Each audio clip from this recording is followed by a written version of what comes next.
Bangkay ng isang babae sa Zamboanga del Sur, nakuhanan ng video na di umano lumuluha at ang hinala ng kanyang pamilya, meron daw itong gustong ipahiwatig.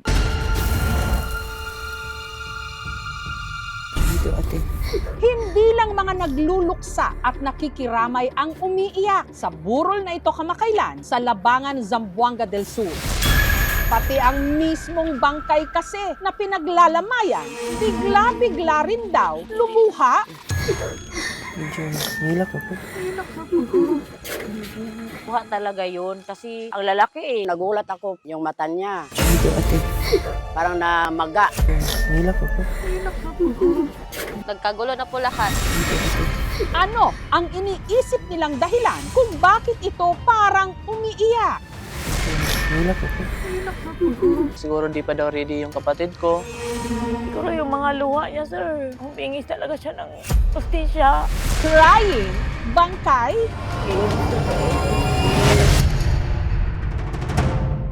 ang pinaglalamayan sa video, si Sweet. Medyo Sa unang gabi pa lang ng burol, hindi pa man daw nakakalamay ang kanilang mga kalooban. Sunod nang kumabog ang kanilang dibdib. Si Ram kasi may napansin. Bigla akong napatingin sa kapatid ko po. Nagluluha yung mata niya. Medyo nilak ako. Ang lunga mo. Hindi naman po yun basbas ng holy water kasi malabo rin po kasi makapasok yung tubig doon. Imposible rin niya sa moist kasi yung kabaong niya hindi nagmo-moist. Ngayon na ako nakakita ng patay na umiiyak. Marami raw naisip na dahilan si Ram kung bakit kahit nasa kabilang buhay na, umiiyak pa rin ang kanyang kapatid. Nung nabubuhay pa po yung kapatid ko po, bukang bibig niya po talaga yung makumpleto kami. Broken family raw kasi sila. Hindi man perpekto ang kanilang pamilya at nagkanya-kanya na ng landas. Pinipilit pa rin naman daw nilang magkaroon ng komunikasyon. Kaya ba, maski nasa kabilang buhay na si Sweet, tila may gusto pa rin itong ipahiwatig? Yung sa kay Bunso, na panaginipan niya, nakita na niya yung ate niya ka-wheelchair tapos humingi ng tulong. Parang may gusto pa siyang paabot kasi siguro ayaw pa niya talagang mamatay. Siguro yung mga luha niya, sir, humingi talaga siya ng justisya. Maayos naman daw noon ang relasyon ni Sweet sa kanyang ina na si Imelda.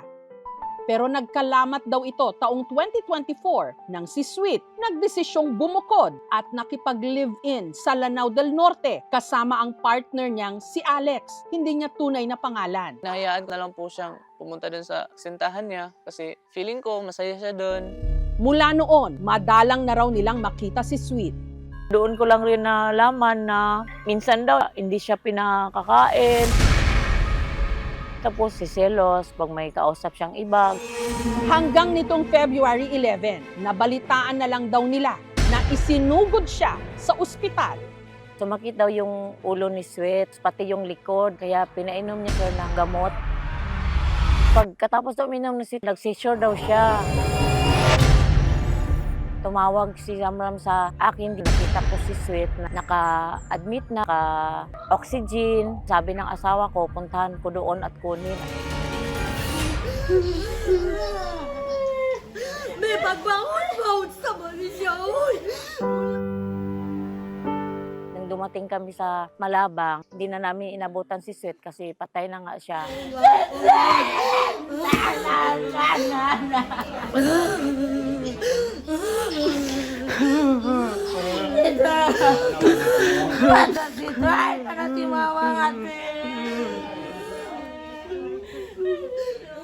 Hindi nga talaga namin alam kung anong nangyari.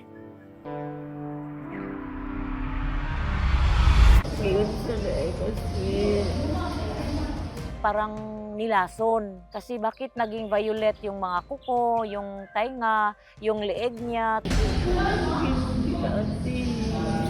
Wala rin akong magawa kasi wala namang mga ebidensya. At lalo raw lumakas ang kutob ni Imelda na may foul play sa pagkamatay ng kanyang anak Nang napansin nilang sa kalagitnaan ng burol ni Sweet, bigla itong lumuha. Parang may gusto pa siyang paabot kasi siguro ayaw pa niya talagang mamatay.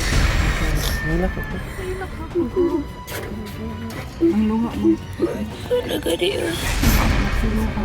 Yung mga hinanakit sa loob niya.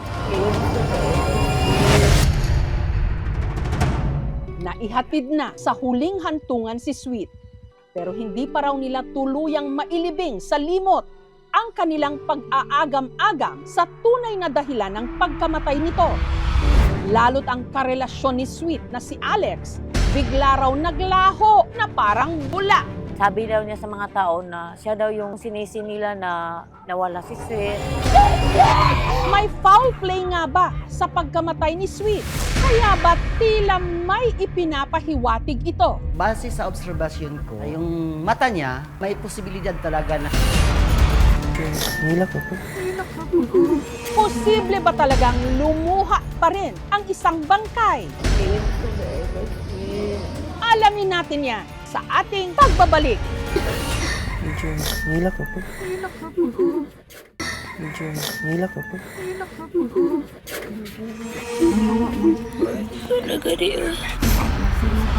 Nagkagulo ang mga nagdadalamhati sa burol na ito sa bayan ng Labangan, Zamboanga del Sur nang ang pinaglalamayang bangkay bigla raw lumuha.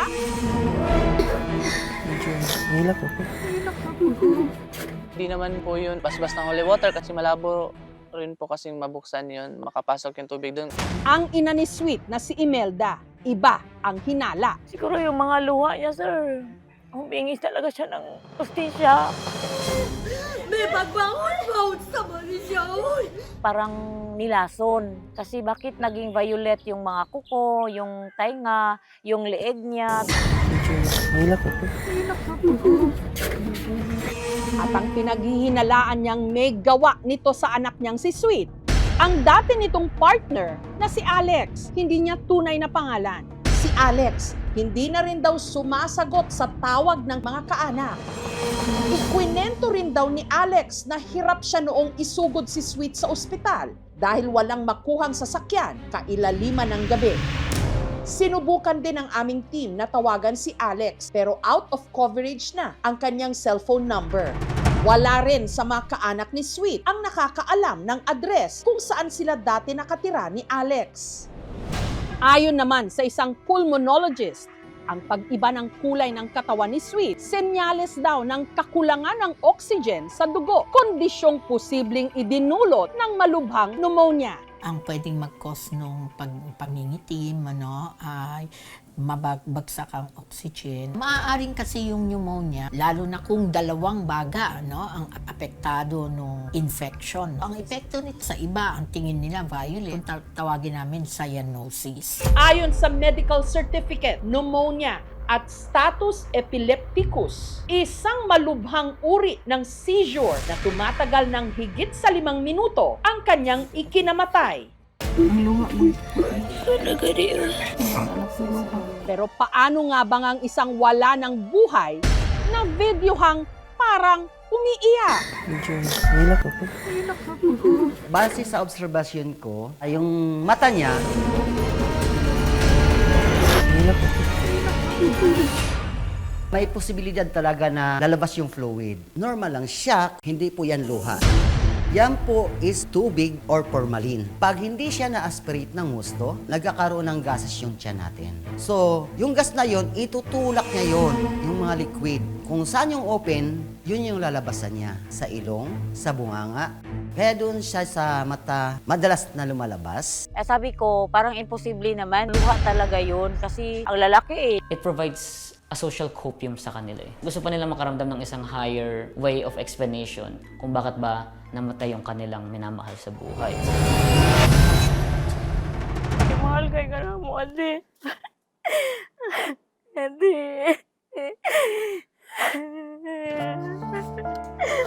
Aswet, kung saan ka man ngayon, huwag ka nang malungkot.